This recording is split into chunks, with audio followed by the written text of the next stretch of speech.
a santa paz de Deus. Glórias a Deus nas alturas. Louvado seja o nome santo do Senhor. Agradeço desde já os meus irmãos, minhas irmãs, meus companheiros, meus ouvintes que vão assistir esse vídeo. Estamos mais uma vez, pela infinita misericórdia do Senhor, a qual Ele nos concede nesse momento, nesse dia maravilhoso. Aleluia. Só temos que agradecer, aleluia, por tudo que o Senhor tem nos concedido.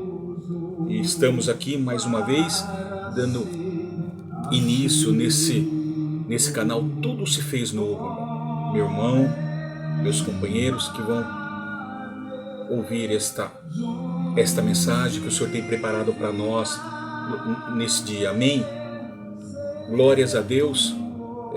Para quem não me conhece, eu sou, pela misericórdia infinita do Senhor, o evangelista irmão Jackson, constituído por Deus. Não foi merecimento, nós não temos mérito nenhum, mas pela misericórdia, a graça do Senhor tem me alcançado e me chamou, irmão, para esta obra linda e maravilhosa, a qual nós temos que obedecer, irmão.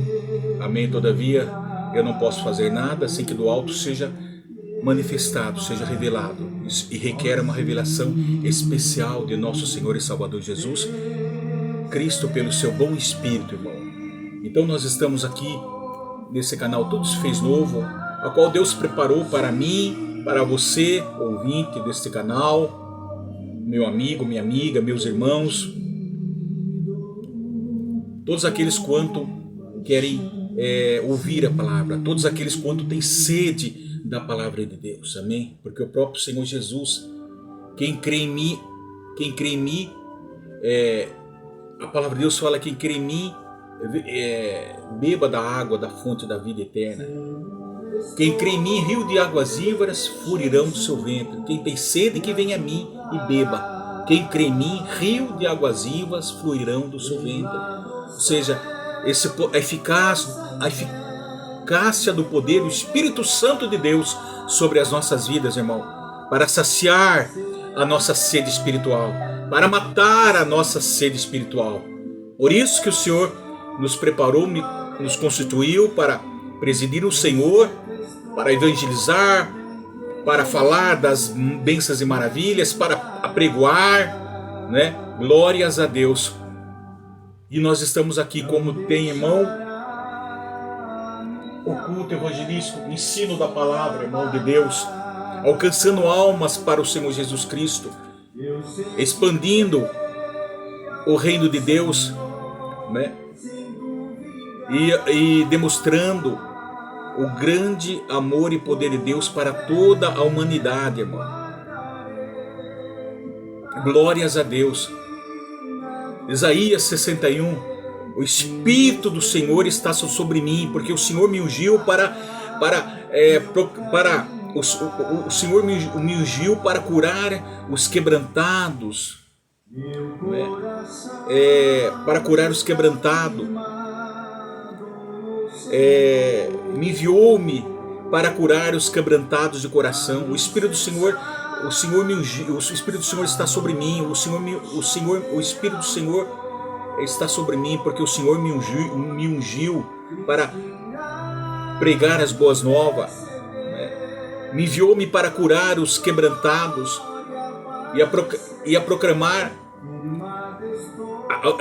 Me enviou-me para curar os quebrantados de coração e a proclamar a liberdade aos cativos e pôr os algemados em liberdade, irmão. Outro versículo, Mateus 28, 18 e 19. Jesus me disse: toda autoridade foi-me dada nos céus e na terra. Portanto, ide, fazeis discípulos em nome do Pai, batizando em nome do Pai, do Filho e do Espírito Santo, irmão. Então nós estamos nesta obra porque o Senhor nos constituiu, porque o Senhor nos chamou. E mais uma vez, esse canal que nasceu do coração de Deus para os nossos corações, tudo se fez novo, irmão. Temos aprendido muito nas escrituras sagradas, na luz da palavra de Deus, não é? Esse é o propósito, para que todos se cheguem ao Senhor né? Para que todas as almas se cheguem ao Senhor, cansadas, famintas, né, espiritualmente, com sede espiritualmente, irmão. Amém? Que esse canal venha alcançar aqui não só o Brasil, mas venha alcançar o país todo, no Brasil, fora do Brasil, para que haja maior número de almas tirada das garras de Satanás, tirada do pecado lamaçal, das trevas, da escuridão do pecado, trazendo para a maravilhosa luz desta graça, da salvação, irmão. Glórias a Deus. Que esta palavra venha, que esse canal, tudo se fez novo, venha atravessar as barreiras, as fronteiras, alcançar o horizonte, trazendo essas almas cativas, presas, algemadas, acorrentadas por forças demoníacas, assim fazendo com que todas essas correntes do inferno sejam quebradas, que todas essas algemas de Satanás sejam quebradas, trazendo essas almas, libertando essas almas para a glória de Cristo, trazendo para a luz de Cristo, irmão. Amém? Glórias a Deus. E eu agradeço desde já os irmãos, as irmãs que têm acompanhado, todo ouvinte que tem assistido o vídeo, todo meu amigo, minha amiga. Glórias a Deus, só temos que agradecer, irmão. E eu gostaria que todos agora tivessem com as suas escrituras sagradas abertas já, e nós vamos estar meditando na segunda carta aos Tessalonicenses. Maravilhoso! Nós meditamos na primeira carta e agora nós estamos na segunda carta aos Tessalonicenses, irmão. No capítulo 2 vamos ler. Amém? Eu gostaria que todos agora tivessem aí com as escrituras abertas no capítulo 2, a partir do capítulo 2, do 1 ao versos 12. Nós vamos ler com a ajuda de Deus e a guia do Espírito Santo. Amém? Glórias a Deus.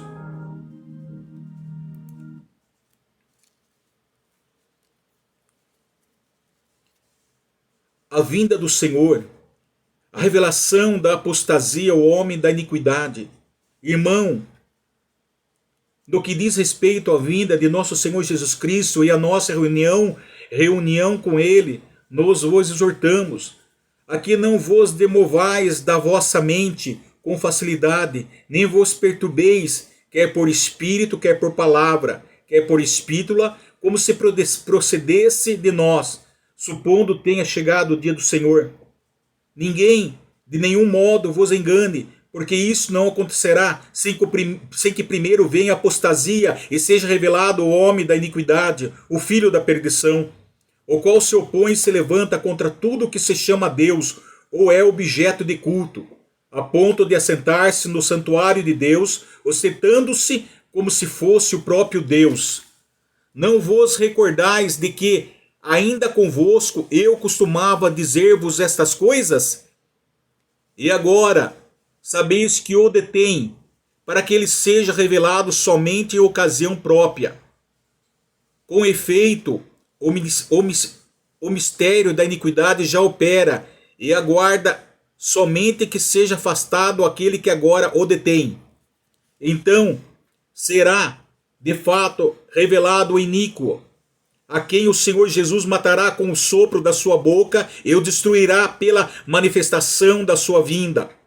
Ora, o aparecimento do iníquo é segundo a eficácia de Satanás, com todo poder, e sinais, e prodígios de mentira, e com todo engano de injustiça aos que perecem, porque não acolheram o amor da verdade para serem salvos.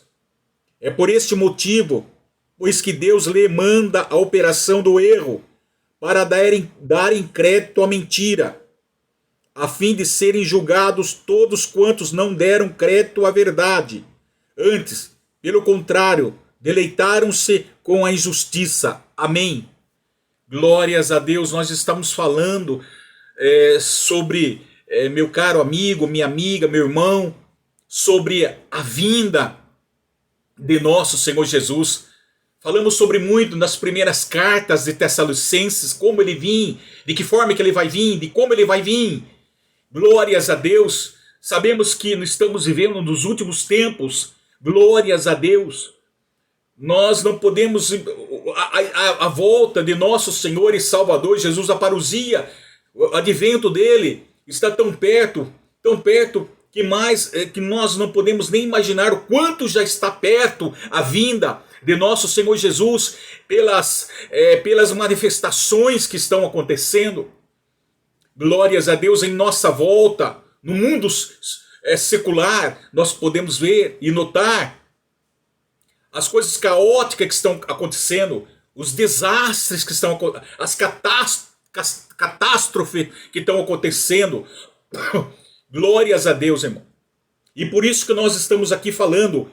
E o assunto, o que o Senhor nos traz nessa tarde, que o anticristo, o inimigo de Deus e da igreja, irmão, o inimigo consumado de Deus da igreja, ou seja, o inimigo que já está decretado a sua sentença, o inimigo que está decretado a sua destruição, que já está decretado a sua destruição, e que é irrevogável, irmão, irrevogável.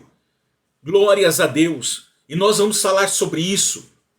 Nós vamos meditar na luz da palavra, caro ouvintes, irmãos e irmãs, sobre o anticristo. Glórias a Deus. O inimigo consumado de Deus e da igreja viva. A igreja de Tessalônica cometeu 2 sérios e grandes equívocos acerca da doutrina da segunda vinda de Cristo. Ambos equívocos perigosos e de consequências danosas.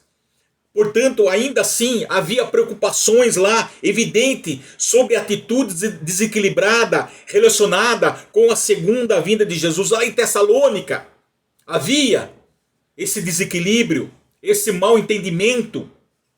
Amém? Qualquer que seja a fonte da doutrina errônea, equivocada, errada, Paulo rapidamente escreveu a segunda carta aos Tessalonicenses para ressaltar então a maneira correta de compreender a volta do Senhor Jesus.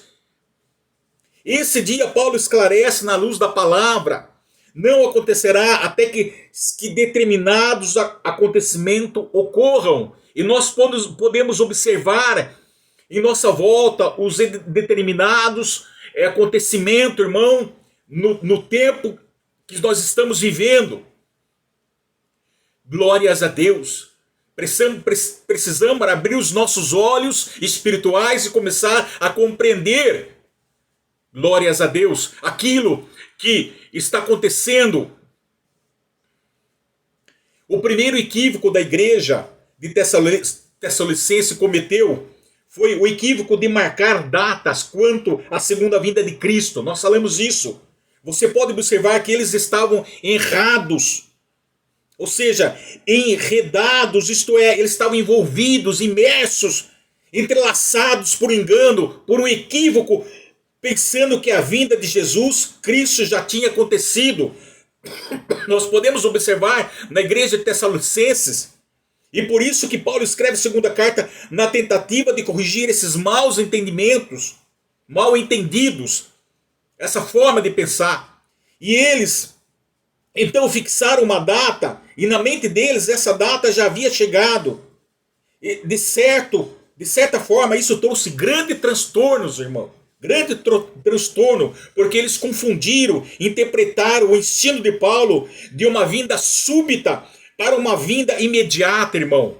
Mas nós falamos, antes é necessário que aconteça tudo isso, a qual nós vamos falar para frente. Apostasia.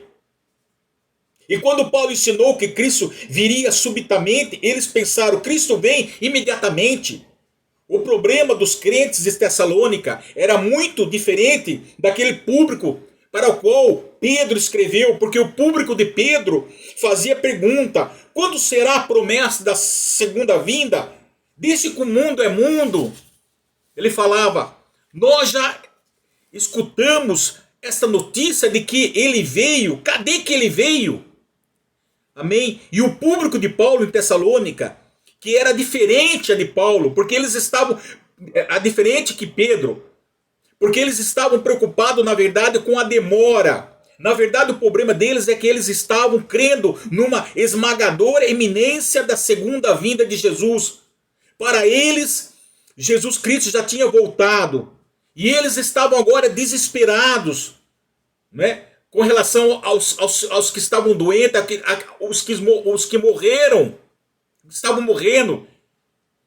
Eles estavam desesperados, acreditavam que já havia chegado. E por que isto aconteceu? Glórias a Deus. Eu creio que quando Paulo mandou a primeira carta, e vocês se lembram que Paulo pediu, ele instou, isto é, ele persistiu, insistiu que a primeira carta fosse lida publicamente por todos na igreja, principalmente aqueles arruaceiros da igreja, né? Aqueles que estavam criando problema na igreja, que fosse lida, que ninguém ficasse de fora.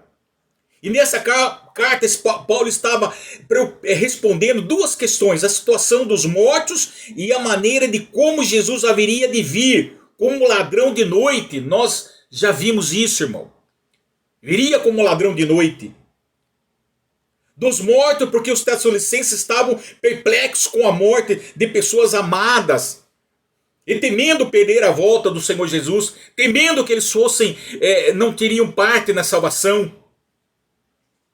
Não faltaram certamente intérpretes para dar o correto significado da carta de Paulo, e certamente alguns intérpretes fantasiosos devem ter chegado em algumas conclusões equívocas sobre o que Paulo havia escrito. E esses intérpretes fantasiosos devia se atribuir principalmente às obras de alguns embusteiros, isto é, impostor, que se utilizava de mentiras ardilosas com o intuito de enganar outras pessoas, e que se serviam da frase da epístola de Paulo mal interpretada e de falsas declarações da parte deles, irmão. É isso que houve um grande transtorno, um grande problema, irmão. Amém? E com isso a igreja de Tessalônica estava alarmadíssima, perturbada. E a conclusão que nós chegamos é que sempre que a igreja tem um entendimento errado da doutrina, ela fica perturbada, ela fica confundida, ela fica enganada, fica equivocada com esses falsos ensinos. É isso que o inimigo das nossas almas ele quer trazer dentro da igreja, irmão. Separação, briga, contenda. Quer trazer, confundir as nossas mentes, perturbar as nossas mentes.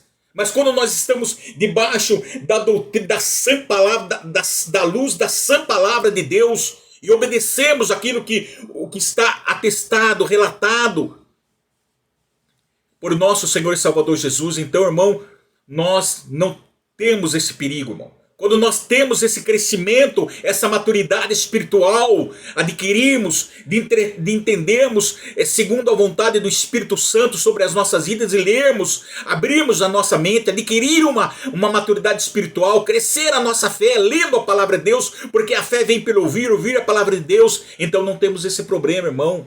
Glórias a Deus. Amém? Então, pois ela fica confundida, ela fica enganada, fica equivocada com esses falsos ensinos, irmão. Amém? Somente nós precisamos estar na verdade da luz da palavra de Deus. Pois a perturbação é o fruto do engano, do erro, do equívoco, da falta de entendimento da verdade, irmão.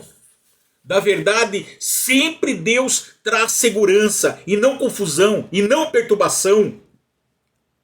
Portanto, no verso 2, Paulo afirma que eles não deveriam acreditar nesse ensino com facilidade, nem vos perturbeis, que quer por espírito, quer por palavras, quer por epístola, como se ele o tivesse dado, irmão. Olha o que ele fala no versículo 2. Observe a doutrina perturbadora, errônea, isto é, errada, equivocada, pode surgir por espírito de engano. Por espírito de engano, através da profecia carismática, ou seja, pode ser seduzido, enganado, bem como por palavras, através de instrução motivada, até mesmo por epístola, como se procedesse de nós, supondo que tenha chegado o dia do Senhor, irmão. Olha só, interpretando dessa maneira. Se nós olharmos, irmão, observarmos Efésios capítulo 4, versículo 13, vamos ler Efésios capítulo 4, versículo 13. Agora ele fala, com vistas ao... versículo 12, com vistas ao aperfeiçoamento dos santos para o desempenho do seu serviço, para a edificação do corpo de Cristo, até que todos cheguemos à unidade da fé e do pleno conhecimento do Filho de Deus, a perfeita varonilidade, à medida da estatura da plenitude de Cristo, para que não mais sejamos como meninos agitados ou jogados de um lado para o outro, elevados ao redor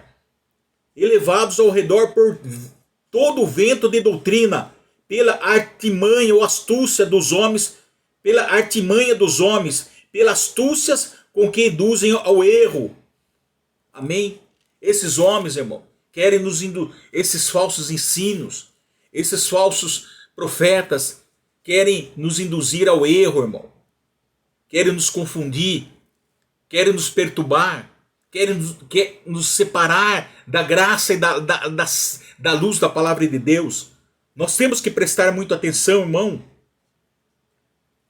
Amém? Glórias a Deus.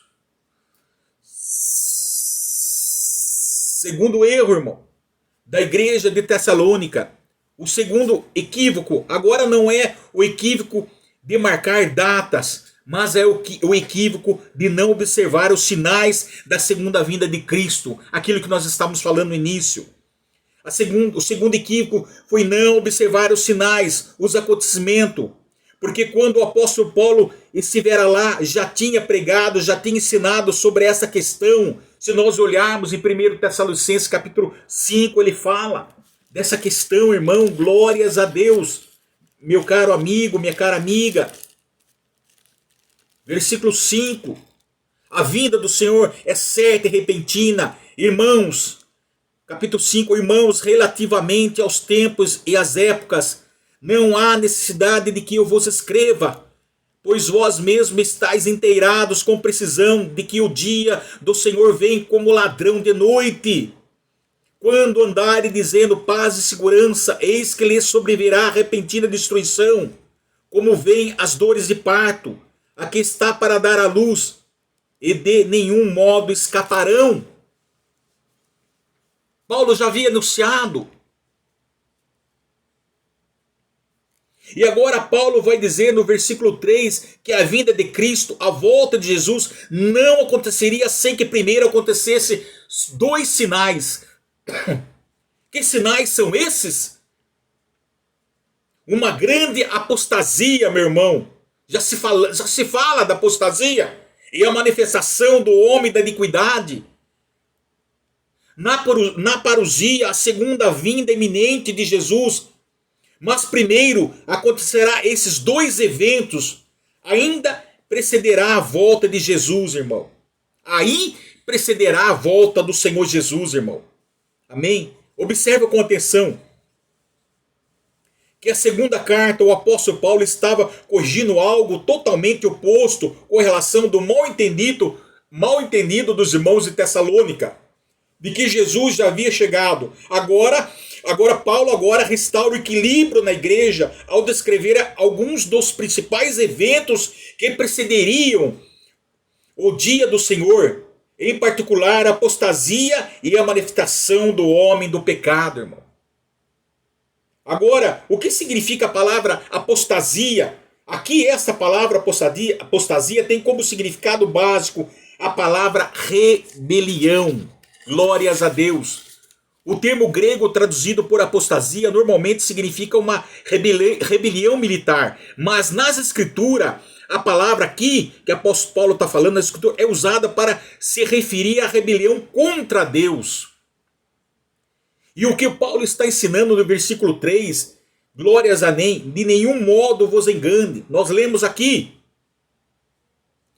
É que antes de Jesus voltar, vai existir uma rebelião contra Deus, contra a sua palavra, contra os absolutos e os princípios estabelecidos por Deus. Uma rebelião geral, uma rebelião intensa, uma rebelião profunda e universal, de um abandono geral da verdade,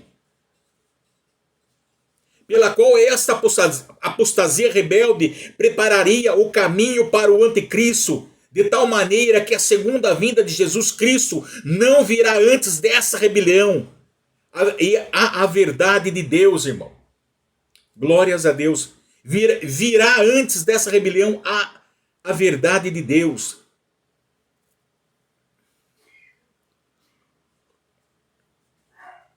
É importante, meus amados, entender que essa palavra apostasia ou rebelião foi usada no grego clássico para revolta política, uma revolta militar. E ela foi usada na Septuaginta para rebeldia contra Deus. E você vai notar que o cenário para esta apostasia está estabelecido no próprio Sermão do Monte, quando Jesus disse que no fim dos tempos a iniquidade se multiplicaria, o amor se esfriaria de tal maneira que a apostasia,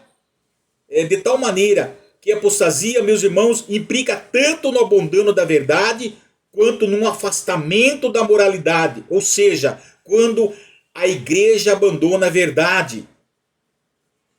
O que nós falamos, o amor de muitos se esfriaria, a iniquidade, o pecado se multiplicaria. O que está acontecendo, meu irmão, nós podemos notar. Amém? O abandono da verdade, quanto ao afastamento da moralidade. Ou seja, a igreja abandona a verdade. Ou seja, quando a igreja abandona a verdade, quando a igreja desliza-se na teologia, quando a igreja é relativista à doutrina, ou seja, aquela que acredita que existem outros tipos de verdade, né, de perspectiva para as mesmas coisas. Não, irmão. Amém? Isso é a igreja relativista. Ela acredita que não há necessariamente um certo ou errado. Eles estão equivocados, irmão. Há certo, há errado e há coisas erradas e as coisas certas. Que não há necessariamente um erro, um certo ou errado. Ela está enganada, irmão. Amém? A igreja também se corrompe eticamente, ou seja, a ética é a filha da teologia. Primeiro a igreja se desvia teologicamente. Depois a igreja se corrompe moralmente, irmão. O que está acontecendo, irmão, nas igrejas, nós podemos notar. Não se prega mais a salvação. Não se prega a palavra genuína mais do evangelho, da luz da palavra, irmão. Só em prol de querer benefícios próprios para si próprio, irmão. Nós podemos notar. Ela se corrompe moralmente. Então o que Paulo está alertando é que antes da segunda vinda de Jesus vai existir na igreja visível um certo abandono da verdade revelada ou da fé genuína. Vamos explicar isso mais claramente. É claro, meus amados irmãos e ouvintes da palavra, que essa apostasia futura, glórias a Deus, de modo algum ensina os que são genuínos, filhos de Deus, caíram da graça, irmão. Aqueles que estão firmes, aqueles que rejeitam o pecado, aqueles que estão debaixo da graça do Senhor, na luz da palavra de Deus, aqueles que estão firmes até o fim, de uma fé viva e permanecerem firmes até o fim, receberão a coroa da vida eterna, jamais serão desviados, jamais serão condenados, irmão. Se manter esta fé firme e for até o fim da sua jornada.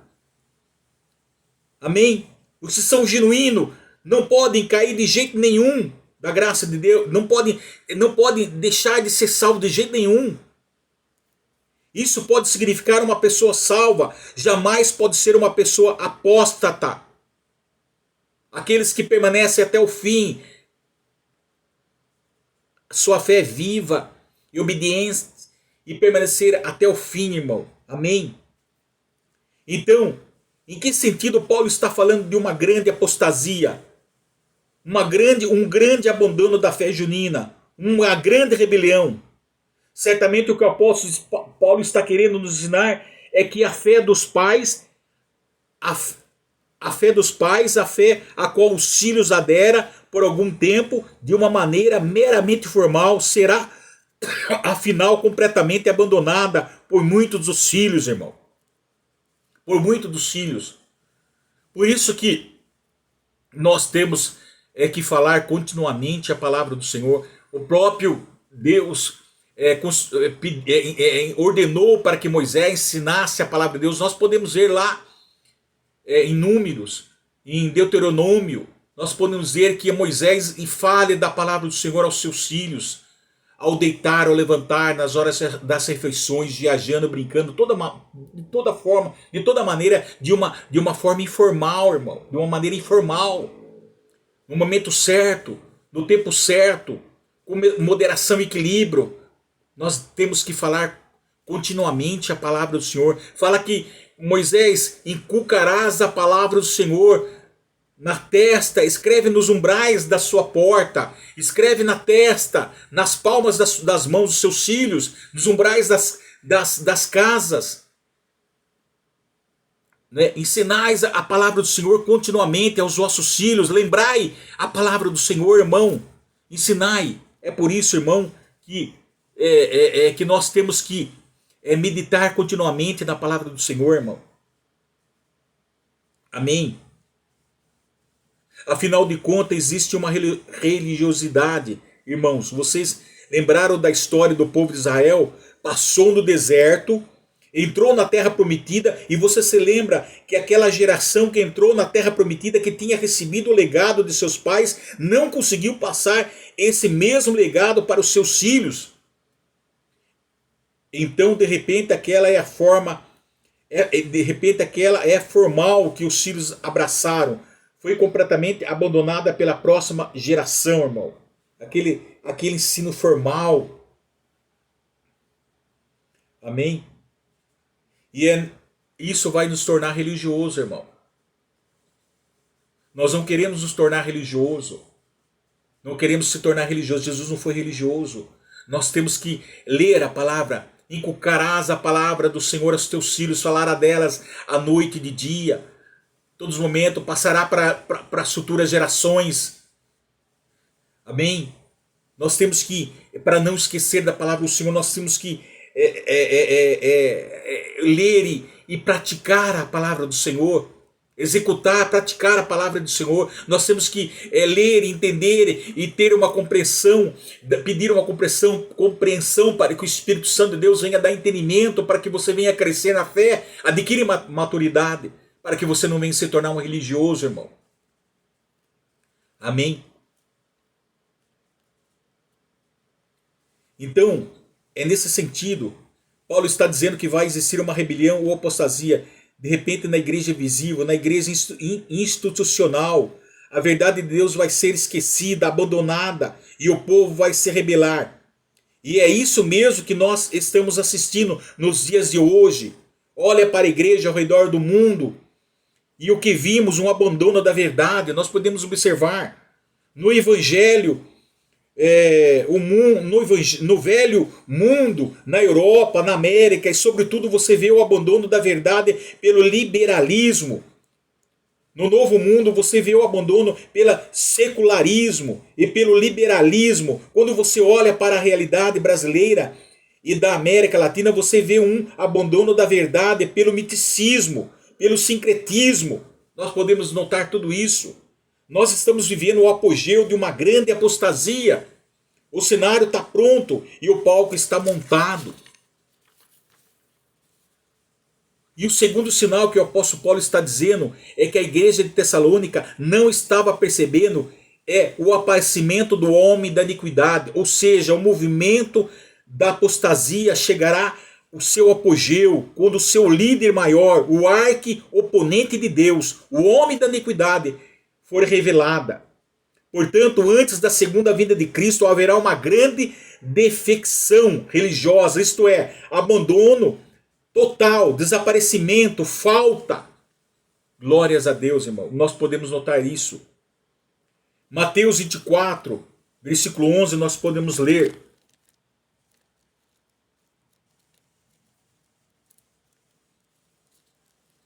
Vamos ler. 24.